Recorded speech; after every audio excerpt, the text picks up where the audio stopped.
was definitely scary at the start. I don't normally get nervous, but I was like, am I completely insane? But I thought, my rationale was this. I'm getting a knee replacement soon, so I figured if I crash and I F up my knee, I'm fine because I'm getting a new one soon anyways, so. Hello, my name is Tien, and I have a footy fetish. Hello, Tien. Is this an intervention? Do you need it to be? I mean, I don't know. I'm uncertain. Welcome to In These Cleats, the show where soccer fans take their obsessions to a whole new level. Oh, thank God. Give me my soccer. Questions from a Superfan. Paige? Yeah, I'm ready. Superfan questions. I love that we're matching. We did not mean to do this. No. This was totally by accident, but it looks really cool. Okay. Half of the teams in the league have a men's affiliate team and half do not. Angel City does not. What does that mean? And how does it affect a team? How does it help or hurt? What's it all about? This could take days to explain, but basically a MLS team decides to put a bid in to have a women's team, which usually they start with money. They have usually a stadium. So Portland Thorns is an example. Got it. Partnered with the Portland Timbers. Is Seattle an example as well? No. Oh, they're not? Okay. Yeah. They just play at the same stadium. Got it. And it really benefited them because the owner of the Portland Timbers also had a huge vision of their women's team being super successful and having sold out crowds. Other times it doesn't work. The Washington Spirit was trying to get with DC United for a little bit, but DC United wasn't too fond of owning a women's team. I don't know if it's if they're successful, then maybe DC United won't be. Oh, kind of thing. Not a great mentality. Yeah. So you have owners coming from all over wanting to own sports teams. Obviously, there's so much potential in the NWSL. I would love to own a team putting their bids in. And I think there's a lot of benefits of outside owners not connected to the MLS having this because it's their baby and they see a future and have a huge vision for it. And you can use your own resources and stuff to get things done. Otherwise, it's like a battle of resource using, of field space, especially if you're piggybacking off revenues from the MLS teams. Does that make sense? Yeah, no, it totally makes sense. Yeah, and so Angel City is their own entity, not with LAFC. Yeah. We have 3 amazing female owners, and I don't think it would be Angel City if LAFC were the ones to put a bid in for the team, if that makes sense. No, it lets you build your own brand, your own identity, and not be connected to a team that, in the Portland Thorns case, it's great because they have a very supportive, but if you have someone who's kind of I guess we'll do it. Yeah. It's not helpful. Right. You've played professional soccer in several different countries. What was the reception like to play in each place, and how did it differ in the U.S.? Yeah, it's different everywhere. In South Korea, they didn't advertise or market for any of the women's games. Really? Which is so interesting because they have boarding school type things to help women soccer players, and they get paid a decent wage. It's technically unemployment and sponsors. So Hyundai owns a women's team and pays out of their company's paychecks, I guess. But yeah, not a lot of fans come. A lot of South Koreans would be oh, that's too masculine for my daughter. My daughter needs to go to college and get a degree or help around the house. But the more masculine players kind of that's soccer's their thing. Yeah. And it gives them an opportunity to make money and take care of their families, which is pretty incredible. But yeah, there's a lack of support for the women's side for sure compared to the U.S.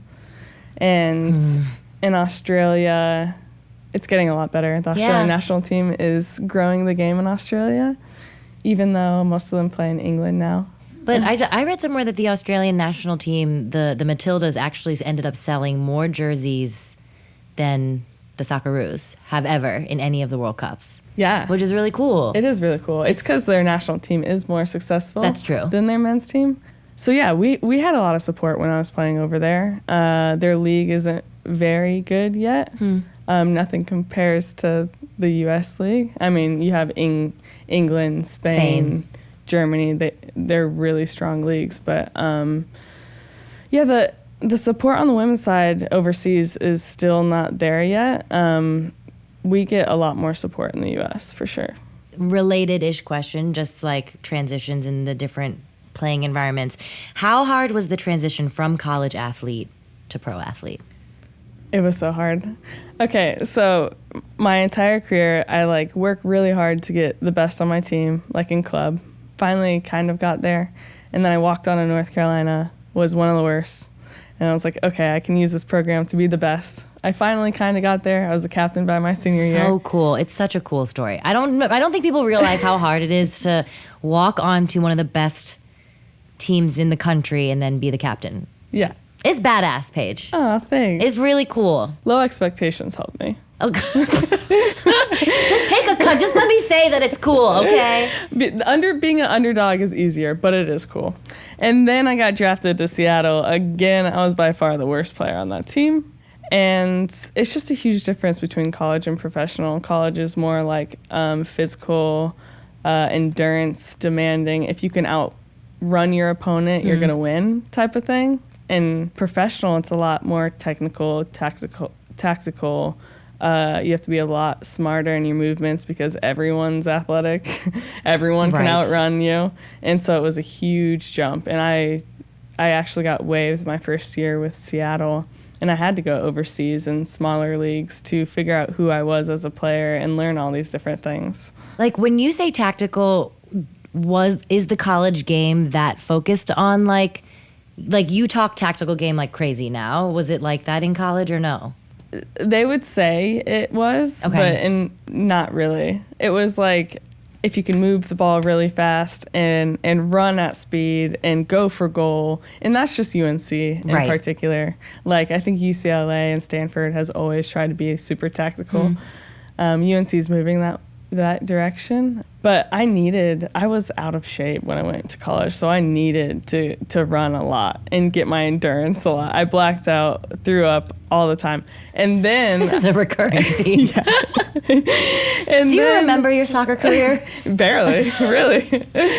And then I had to focus on the tactical and technical piece after college. So it kind of came full circle at the end. As always, Paige, thank you so much for answering all of my questions. We'll have more next week. We will recruit you. Lauren, you're back. Yay. And you've changed positions. Yeah, now I'm playing, name a soccer position. Oh, God. Midfield, forward, keeper, Yes, defenders. I am midfielder. Yes, but I'm like mid to low. Okay, well, you're certainly defensive, but that's about to change because today we're appealing to your love of dance. Oh my God, finally. I know you've been obsessed with asking us if there's like a halftime show, if it's going to turn into a musical. It has not. Well, we have exactly the thing for you. Okay, I'm excited. That's going to combine our two loves, soccer and dancing. Let's go. What is this? It's Discofoot. Woo! Okay, less excited now, but okay. I'm interested to see. Wait till you see it. Yeah, It's the perfect combination of soccer and dance. I know, you but love high disco kicks. is dead. What is this? Disco's not dead. Yes, it did. It died in the 70s. What is this? Okay, well, we're going to show you, okay? Right. Discofoot was a choreographed art piece performed by a French ballet troupe for the UEFA European Championship in 2016. It's soccer with everything you love, gold hot pants, free-form dance moves, and 0 gender divisions. It's the gayest thing you'll ever see. Okay, can you walk us through what you're seeing right now, Lauren. The gayest thing I've ever seen. I'm seeing a lot of men in tight short shorts, golden short shorts, dancing around a disco ball. I'm seeing a lot of like interpretive dance and these hot short shorts. It's almost like synchronized swimming, but they're not in water. And there's a ball. Oh, they're doing like splits and stuff, hitting the ball with their head. I feel like there's like a little bit of voguing, like a little light voguing. Yeah, it's a little bit of like drag ball. Yes. Oh. Seeing this man do, what was that, pirouettes? Ooh! Oh my God, now this is choreographed, okay. I can't stop watching just the gold It's like pants. a hoe down in a circle. I know, I can't. My eyes are drawn to something I don't want to see. But they're on a soccer field. They're on a They soc- are on a soccer field, and There's that is fans. cool. I could get behind this. I do want to kick it up a level. And how would you do that? I'd change the music out. Okay. The music is hard to dance to because these people aren't even sure where to go. I love most of the elements, just the dancing is not my style.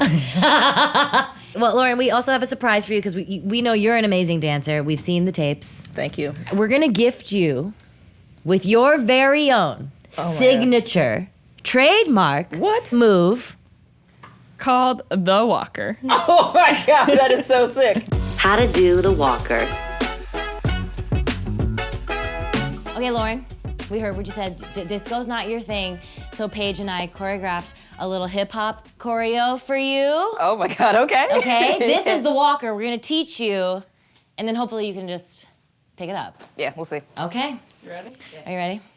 5, 6, 7, 8. Open, close, open, close. Slide, clap, step, brush, step, step, kick, step, kick. Oh, that is so sick. Okay. I love it. You got it? Yeah, I got it. All right. Okay, you want us to show you again? Yeah. We Nah, should I don't show think her so. I think I again. got it. Okay. I mean, if you want to. No. If you're good. I think I got it. Okay, ready? 5, 6, 7, 8. Open, close, open, close.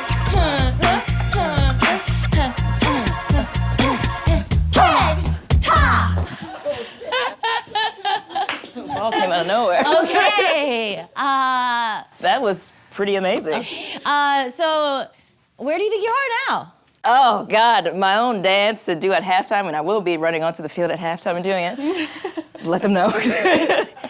Oh shit, where was I? 9.5? Yeah. Oh God, 9.9. Oh my We're God. right there. we're right So close, there. We're so right close. there. I mean, this is incredible. Okay. All right. Well, check back in next week because we're going to be doing more to recruit you. Okay, we have a very exciting guest today, Lindsey Vonn. Welcome. Thank you. One of, or the best skier of mean, history of all time let's of just- USA. it's the We'll truth. just say that. We'll just say it. It's the truth. Yeah, let's just say it. Yeah, you won 3 Olympic medals, 8 World Championship medals, 82 World Cup wins. Started skiing at age 2. You moved to Colorado to support your training. You won 4 World Cup championships, 1 gold in the 2010 Olympics in Vancouver. Retired in 2019. You have a documentary, Lindsey Vonn, The Final Season, which released on HBO in 2019. And you hosted the 2020 reality show, The Pack. I did. Thank you so much for being here. Thanks for having me. I appreciate it. It's Yeah. so To be cool to here. have you here. Thank you. I'm psyched to be here. To start off, we'll ask you your favorite race of all time.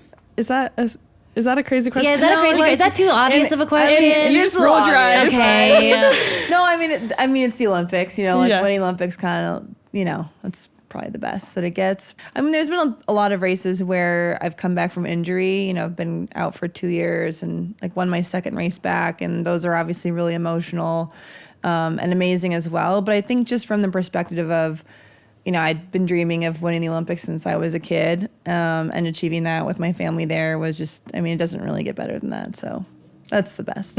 It is hard to top that. It's hard to top that. It's hard to top that. In North America, nonetheless, yeah. That's amazing. And you said since you were a kid, like most kids want to be vets or doctors. I mean, like, I think that's my only actual alternative to ski racing would be a veterinarian. Oh, because I love really? animals. I mean, clearly I have 3 dogs. Yes. I'm like the crazy dog lady. I even and had their a show Instagrams with my are popping dogs. off. But yeah, that's all I grew up dreaming about, honestly. Since I met my idol, Peekaboo Street, when I was 9 at an autograph signing in Minnesota. I waited like 2-3 hours in line to see her, and it's like a minute and a half, and I was like, yes, this is what I want to do. She's amazing. It's so cool too because I know you have a relationship with each other now too throughout, and she was a mentor, which is so exciting. Like some people are like, don't meet your heroes, but for you, Yeah. it was meet your hero. Well, I had 2 experiences in the same day. I met Peekaboo. She was amazing. I still have her poster signed in my room, which may or may not be weird at this point. Wait, really? Still in your room? Still in my I'm room. obsessed with that. My dad actually like 2 years ago got it reframed in like an actual nice frame. So it's still there. But I also had an experience where there was another athlete there, and she wasn't in line because she was going to the bathroom, and I ran to the bathroom to see her, and I was like, can I have your autograph? And she's like, no. no. And I was crushed. No. I was crushed. So I just always have that perspective in my head of, you know, don't meet your idols or your heroes. What can happen in a positive way, and one could also happen in a really negative way. So I always want to be like, yes, I'll sign whatever you want me to sign. Whatever. You're like signing through the bathroom door. Yeah, literally. As I ski past people, I'm signing autographs. Yes. What a way to have two experiences like that in the same day. I know. I don't talk about the secondary experience very often, but I think it's just important to keep that perspective, because when we have hard days and, we're tired and we've had disappointing races or, whatever, it's hard to always put on a good face for the kids, but it's so important because it makes such a big difference to them. So it's just always very ingrained in my mind of, I have to put on my happy face for them. That's honestly the hardest part about like the soccer game. Yeah. Is after it might be an hour, 2 hours, you're exhausted mentally and physically, and everyone's like asking for your autograph. And I remember those moments too when I was a kid where people just like walk past you, go to the locker room, and I would be devastated. Yeah. So my sister, my wife, everyone waiting for me after games, they get so mad. I'm like, but I have to sign every one of them. Yeah, because when when you've been in that position and you understand how it feels to be walked past or not acknowledged as a kid, it changes your perspective. And it is really hard to be able to put that face on when you're exhausted and, when you haven't had a good day or a good performance and just having to, muster up the energy to do it. But it makes such a big difference. And those kids will always remember it. No, they'll always remember it. They'll always remember it. How have you seen the landscape for professional female athletes change from when you started to now? Because you have had a very long and illustrious career, and I'm sure you've seen a lot. And have dealt with a lot of bullshit, too. Yeah, a lot. It's been an interesting transition. I remember when I was a kid and, when my family moved to Colorado and like Mia Hamm was, just front and center. And my dad said to me, he said, this is a great time to be a woman in sports. And he would cut out clippings of, successful female athletes, and we were finally getting recognition. And it was a big moment in time. And you don't really realize that. I understood partially what it meant at the time, but obviously not fully until later on. But it was a really interesting transition. Women were finally getting, recognition and equal pay. And it was just, the snowball had started to roll and it was picking up steam. And I think I kind of came on to the World Cup and had success at the right time, and my first Olympics was Peekaboo's last Olympics, and we got to race together. In 2002, right? Yeah. So it was like passing of the baton, and I took that responsibility to heart, and I tried to, always do the best I can. And my dad always said, if you want to be successful monetarily and to be, not relying on anyone else, you have to be so much more than a ski racer. And so I kind of looked at it from that perspective of I'm a strong woman in a sport that no one gives a shit about, and I have to do so much more than everyone else just to be heard and seen. And so I always had that grind my whole life, and it's definitely served me well. So at this point, I'm pretty happy with that advice. When I was younger, I was like, Dad, you have no idea what you're talking about, but I have to admit, he did know what he was talking about.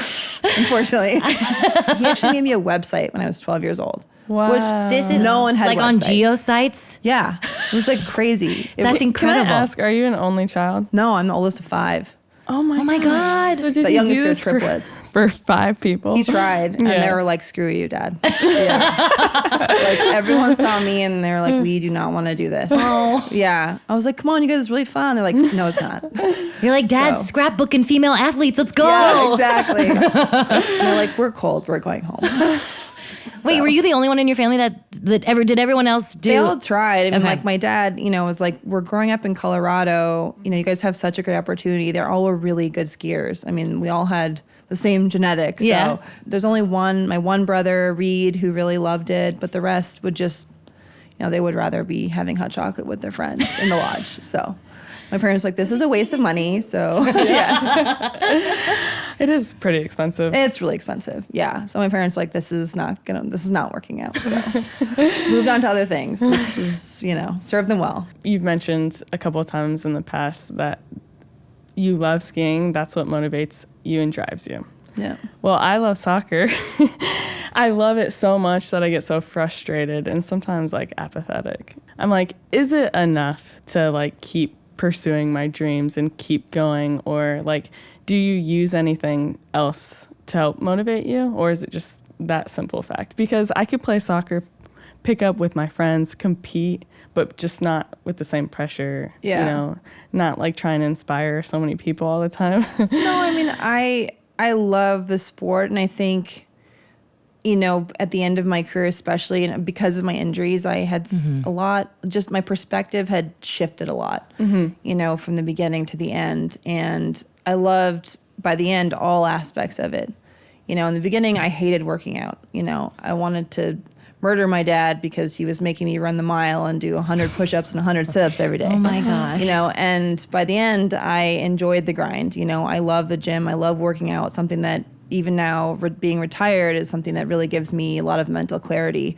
You know, it's more for my mind than it is for my body, but it weighs on you. If I hadn't had the injuries, I probably would have retired a lot earlier than I did.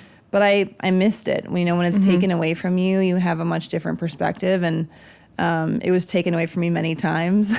So I always had that fight, you know, to get back in the game because, you know, I just felt like I wanted to end my career on my own terms, and there are certain goals that I really wanted to achieve. And of course, like if I felt like I couldn't do that anymore, which happened to me when I retired, you know, I knew that was the time. But as long as I felt like I could still win, you know, that drive was always there. It sucks being injured, but sometimes I'm like, I don't want to be weak and like take a mental break, you know? But, you know, if that's what you need to come back at your peak, you know, I always look at it as I took time away from my injuries, from my surgeries, but, you know, I learned a lot about myself, a lot about my sport. I changed my tactics. You know, you just have a different perspective when you take yourself away for a moment. Yeah. And I wish my moment had been a little bit shorter than it was for my injuries, but I don't know. I think, you know, the value in that is great. So I wouldn't discredit that. And I think it can be really valuable. And speaking of goals, you recently skied the Streif. Am I saying? Yeah, you got it. Okay. You're one of the few. You got it. I was so nervous. I was like, in my mirror at home being like, Streif, you got this. Say it to her. Say the Streif. You got it. Can you tell us about that? Because I watched that video. It's incredible. And just give us a little history about that particular run and why it was so monumental for you to not only ski it, but ski it in the dark. I mean, come on. Thank you. I mean, it's, you know, for me, I always wanted to race against the men. That was something that, you know, was a big goal of mine just because I wanted to try to see how fast I could push myself, you know, how fast I could go. And obviously I never got there. And so when I got a call from Red Bull after Thanksgiving last year, they said, do you want to run Kitzbühel, which is, you know, the Streif, the most difficult downhill in the world. I wasn't going to try to say the men. other one. Yeah. I was like, stick with the Kitzbühel. Streif. How do you? Streif's easier, yes. You know, I was like, wow, that sounds amazing. Yes. You know, I didn't even really hesitate. And they're like, oh, wow, okay, we didn't expect you to say yes. Well, what about doing it at night? And I was like, well, I grew up skiing at night in Minnesota. I think I've never skied downhill at night. Are Going you guys like going to 80 be able, miles per hour? Yeah, I'm like, you guys going to be able to light this course enough so I can see where I'm going? And they're like, we think so. I'm like, okay, well, let's give it a try. And I had, you know, like 6 weeks to physically prepare, which, you know, I'm in like Miami Beach shape. Like I'm not in like skiing the most challenging downhill Which is shape. That's a fun shape to be in. Yeah. It's a fun shape to be in. Yeah. So I like busted my ass and I, you know, I'm like, well, this is all I got. So hopefully I hadn't run a downhill since the last day of my career. Wow. In 2019. I had never put my downhill skis on. I borrowed skis from Ryan Cochran-Siegel, who won the silver medal in the last Olympics. I borrowed his skis. I had like a new suit made, and I'm like, strap them on, let's go. It was definitely scary at the start. I don't normally get nervous, but I was like, am I completely insane? But I thought, you know, my rationale was this. I'm getting a knee replacement soon, so I figured if I crash and I F up my knee, I'm fine because I'm getting a new one soon anyways. So Okay, you're a but little thankfully crazy. it worked out. Yeah. It was amazing. But it didn't crash. So You didn't. No, it it- didn't crash. I kind of crushed it, and I was pretty excited, and it was like a very emotional moment for me because I felt like it was a lifelong kind of bucket list item that I just never thought I would ever get a chance to do. And I also got a lot of respect from the men. They were like, holy shit, you just ran this thing at night? And they were, you know, racing on it the next day. And they were like, props, I respect that. So that meant a lot to me, I can't even walk down like an icy driveway at night. Maybe with skis. Okay, I'll make, yes, Might I be will safer. try. No, but it's so, I feel like some athletes just don't get to have that sort of, I don't know, send off or one of many send off. And it's so cool that you got to do that. Yeah, it was special to me. So I was very thankful to Red Bull. And just honestly, there were so many people that worked really hard to make that happen because they brought people in to illuminate the whole course. That's amazing. But it still was dark as shit. So Yeah. I couldn't see past the first jump. And I was like, am I jumping into oblivion? I don't even know where I'm landing, but sure, let's do this. Oh my God. But it was fun. I'm crazy, as you probably figured. You are crazy. It would cut to some moments of POV through the goggles. Yeah. And I was like, this is insane. Yeah. It was hard because I love skiing fast so much that I was like, I really miss this. Yeah.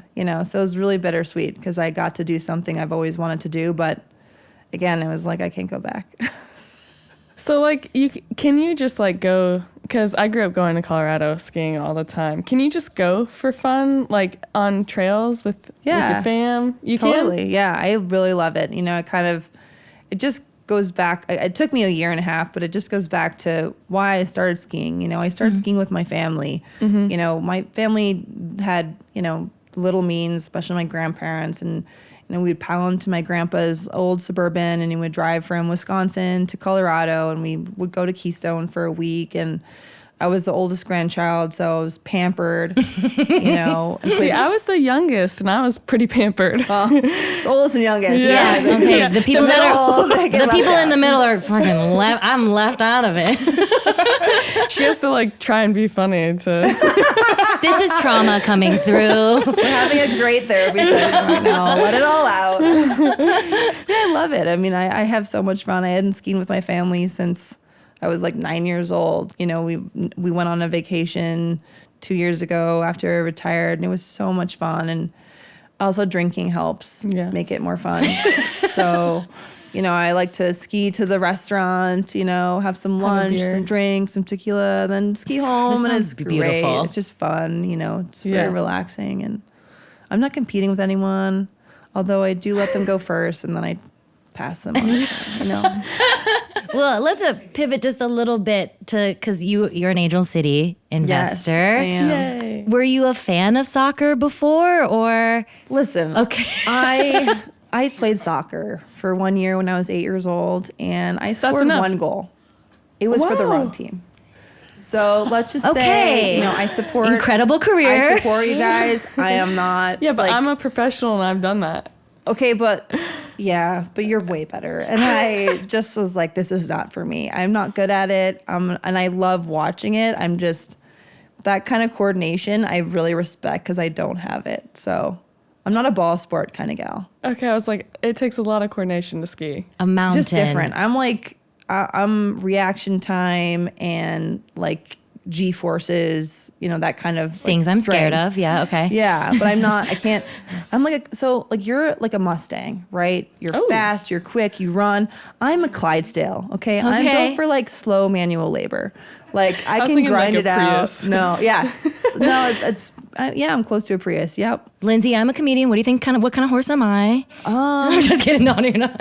You're like a pony. You're like a Range Rover. Wow. Versatile, fast, but sporty. Wait, this is incredible. Yeah. Yep. I'll take it. Well, you have your Lindsey Vonn Foundation, and could you Yeah. tell us a little bit more about Thanks. that? Yeah, we actually just had our annual fundraiser. We support underserved girls through scholarships and programs. We have empowerment camps, which I had one in Denver this year and one in LA. We really just try to give girls the skills to succeed in life and to be empowered, to feel confident. We have our own curriculum, and we have, with our scholarship program, 50% education-based scholarships and 50% sport. So Wow. we try to That's so great. give, and we've given over $1 million. So we're just trying to give girls the tools, the financial means to be able to follow whatever dream they have. And it really has nothing to do with skiing.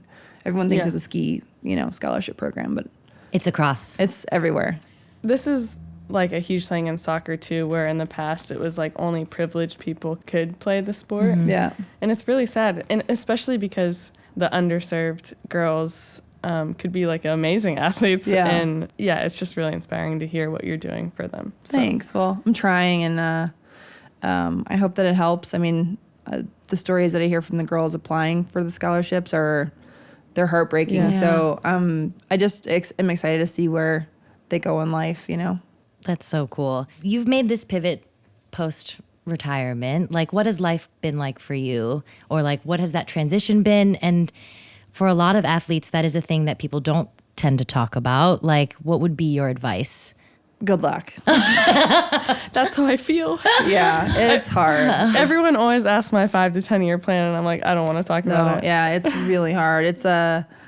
I got a lot of different advice, you know, from people when I was retiring. It was all over the board. What's the worst advice you got? Get ready to do nothing.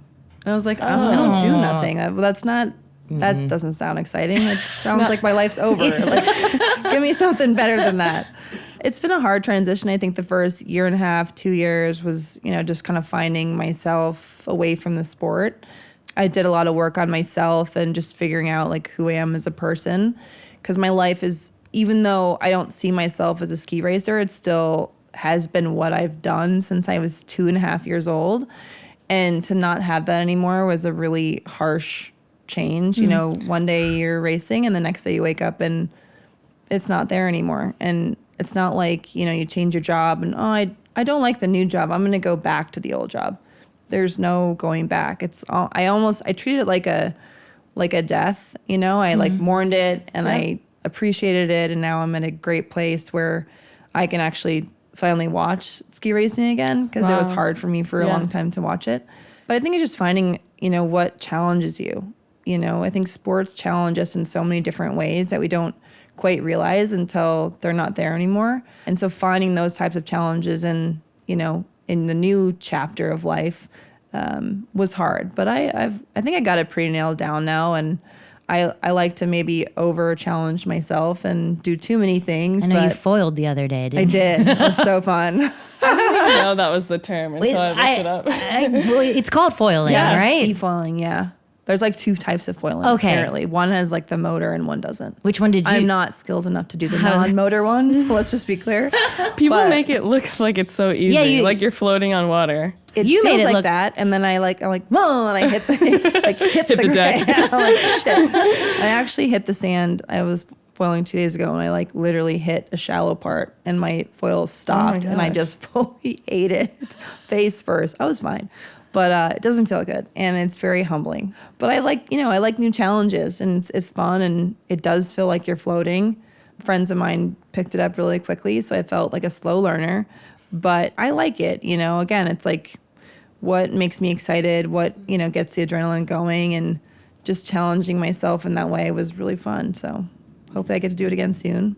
Hopefully my friends invite me back. That's like so scary, because now that I became decent at soccer, I'm like too proud to like try something that I'm not good at. I know, but when you don't have soccer, then you're like, yep, sign me up. You're like, Whatever it is, I'll try it. Speaking of other things you've done, you've written 2 books. Like, what was that process like for you? Did you like writing? Because I'm a writer, and sometimes I hate it. But you I journal won't every day. say I enjoy it. The first one was pretty easy because it was, you know, about, you know, health and wellness, and, you know, just basically getting out all the information that I've learned over the years. And my memoir was a lot more challenging, and I wrote a whole book for 1.5 years and edited it 6 times, and I was like, this just isn't gonna work. I can't print this. So I scrapped it and started completely over. Wow. It took me another year. But it was very therapeutic in a lot of ways. Yeah. It's just hard to, you know, make sure you're telling your story without alienating other people and, you know, making sure that your tone is right. And, you know, because I wanted it to be an inspiring story. You know, didn't want it to feel like I was resenting the fact that I was retiring, which is kind of how my first book felt. You know, I just But kind of maybe in you this- needed to get that one out. Yeah. which is true. Yeah. I Yeah. think that's a great point. But the second one I was really happy with, and I think it really, you know, it was my story and the right tone, and it was worth it. It was definitely worth it. And I think, just seeing kids' reactions to it is, worth the 2.5 years it took me to make it. But it's, it's a long process. And if you want to do it right, which I think you probably would, it's hard. Well, Lindsey, will we see you at the next Angel City game?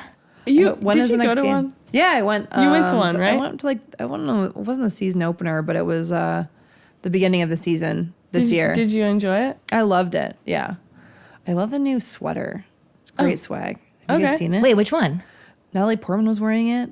Oh, yes. She always gets the cool stuff. She does get Yeah, the cool stuff I know. first. I need I'll to. let our team know. Yeah, but I like the pink. Is I it like, the beige sweater with the light pink ACFC? I think so. Yeah. Yeah. It's really cute. Yeah. Gotta get her some swag. Oh, where's my I swag? can't Hey, get the swag. Okay, I'll do it. Hook me I'll up do with it. some swag.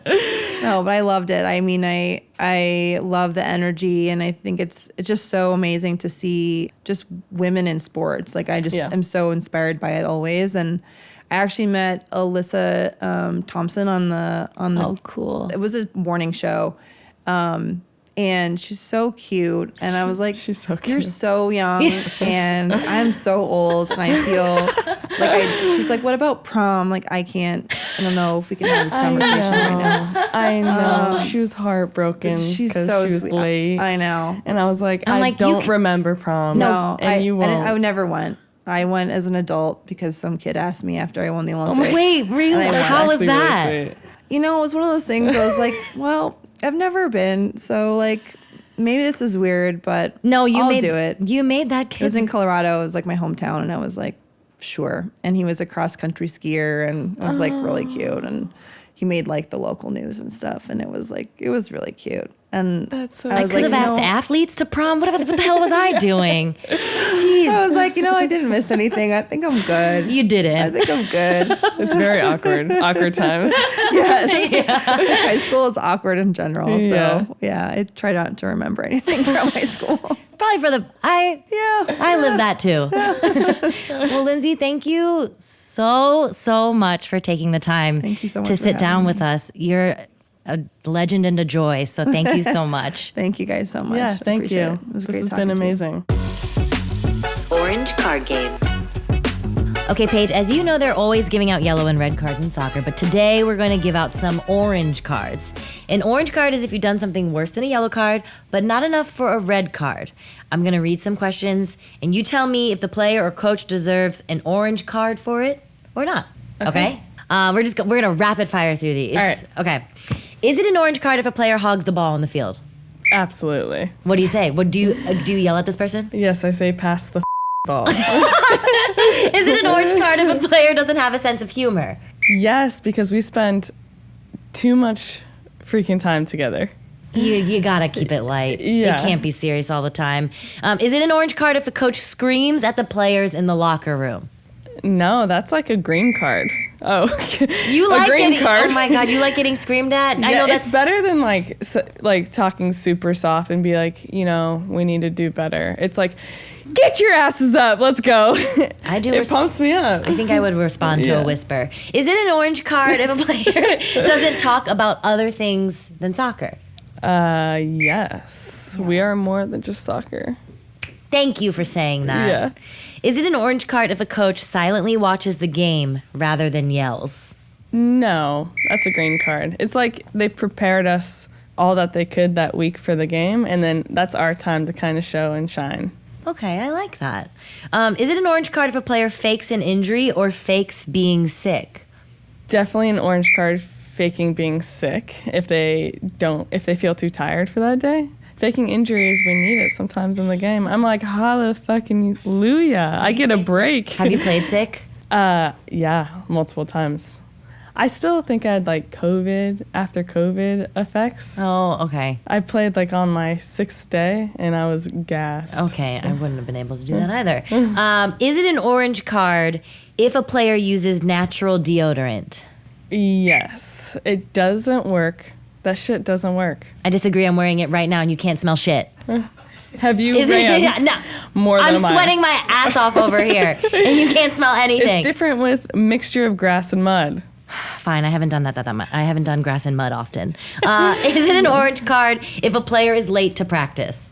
Red card. Whoa, I love it. Yeah. We all get there like an hour and a half early anyways. Okay, so nobody's really late. No. Okay. Is it an orange card if a player argues with their coach? I would say yellow card, depending on the tone. If it's like in a respectful way, like I'm super passionate, this is how I think it's gonna work. Like I want to voice my opinion, and that's okay. If it's like a disrespectful, like you don't know what you're talking about, that's a red card. I feel like you would be like the person that is very respectful and coming in with like hard facts. I would. Okay. I would. Well, That's this what- is how we scored this goal. Yeah. So you better listen to me. Is it an orange card if a coach has never played the game themselves? Red card. That's a hard red for me. Really? Have you ever played for a coach that's never played? I Um, don't think I have. no. Yeah, they wouldn't understand. They want to understand. Is it an orange card if a fan hugs you without asking? Actually, this happened 2 days ago. Okay. Where someone was like going like this to me, like I just love you, and like was so handsy No. and like on my face, and I was really tired, and I wasn't having it. But I do love hugs. So orange card with just weird hand touching. I'll hug anyone. Okay. Yeah. So no weird hand touching. Yeah. Good to know. And the mom was like, keep your hands to yourself, and I was like, yeah. Okay. Yeah, do what your mom says. Is it an orange card if a teammate doesn't follow you back on social media? Red card. We're all in this together. Yes! I love that. We support each other. Yes. On and off the field. Damn it. If a castmate didn't follow me back, I'd haunt them. Okay? Is it an orange card if a teammate pranks you in the locker room? Yeah. Yeah. It's a vulnerable space. Yeah. You're naked a lot. Okay. Are there pranks? Are pranks happening? Yeah. Okay. Yeah. I'm not a big prank person, so. Like taking the only soap we have in the shower when you're about to shower, that's kind of fucked up. Okay, that is fucked up. Don't do that. Is it an orange card if a player calls their girlfriend or boyfriend at halftime? Do people do that? That's a red card. Do people do that? I'm sure people have done that before. Is it an orange card if your home crowd cheers for the other team, even if it's for Rapinoe? That's an orange card. Ooh, I need to you're talk put to our on fans. notice, Angel City fans. Notice, yeah. Yeah. Not a red card. I love that they're supporting women Yes. in the sport. But yeah, we need to talk. We need to talk to the fans. Well, Paige, thanks for playing Orange Card. I don't know. I think we might play it again. She might be asking you. You might be asking me. Can't wait. Okay. Today we're talking about worst date ever. Do you have one? No, I want to hear yours first. Okay, my worst date ever is it was one of the ones where I accidentally realized that I was on one. Oh no. Yes, and it was with a man, and I was already out. So I was still in that phase where I'm like, well, this man is asking me out to his house because we're friends. Dumb. He was clearly asking me on a date, and he was a friend of a friend, and I went over there, and he had like dinner all set up, and as I'm sitting down, I'm like, oh no, like this is a date. I'm at his house. This is. Did you go through with it? I mean, I was still in that phase where I was like, I don't want to be mean to him. People pleasing. So like, he also was a very kind of like a hippie energy, and didn't have a trash can anywhere. And I was on a heavy day of my period. Oh no. So I like, in the middle of this date, I like go to the bathroom to change my tampon, and I'm like holding this tampon. I'm like, there are no fucking trash cans in this house. Oh no. And I was like, Threw it out the window. I'm on this date with this man that I shouldn't be on a date with, and I'm holding like a full super blood-soaked tampon, and I didn't know where to put it. And I remember being in the bathroom like staring at myself, like hand like blood-stained, and just being like, this is what you get.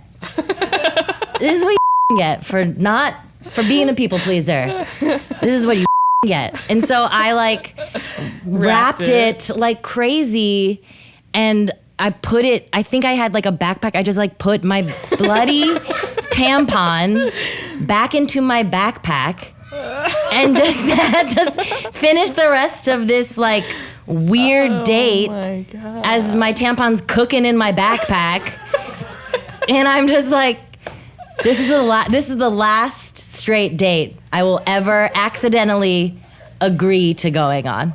That is a good date. Yeah. A good worst date story.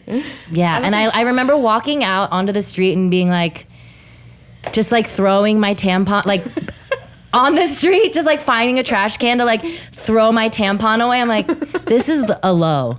This is the lowest I've ever felt. But look at me now. Look at me now. All my tampons make it into the trash can. You had no better way to get rid of this tampon. Where else was I going to put it? I didn't want to flush it. My brain just went down this path of like, Clogging the this is toilet. an old apartment. I can tell that the pipes are bad. Then I can't put this down. Like, what if it clogs and like he'll know I tried to flush my tampon down the toilet. But you the super's gonna have to like come. this guy. The landlord's gonna come and be like, you should marry him. I'm like, I'm gay. Like, this is all spiraling in my head. I'm getting hot thinking about it. So nerve-wracking. Like, should I have hid it in the bathroom? Like, you know? Well, nothing really tops that.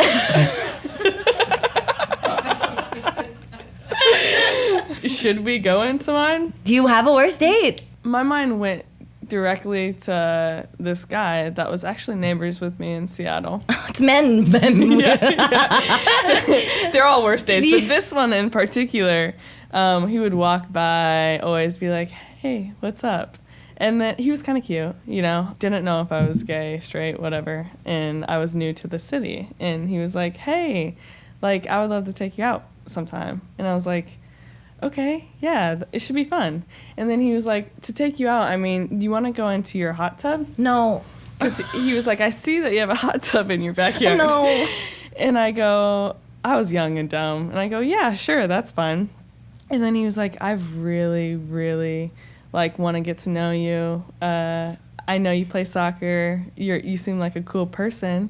And he was like, this is going to be a great night. 10 minutes later, another woman shows up into the hot tub. 10 minutes later after that, another woman shows up in the hot tub. And he was like, just to let you know, like, I love so open and freely. Did you get out of the hot tub? I did get out of the hot tub. Thank and let God. them, they party there till 2 a.m. It It still doesn't top your story. No, that's pretty bad. Thanks for watching. We'll be back next week. We are In These Cleats. Throw your tampons in the trash can. Have a trash can if you're a man. Yeah. One request. One request. I just want to have to put it in my bag.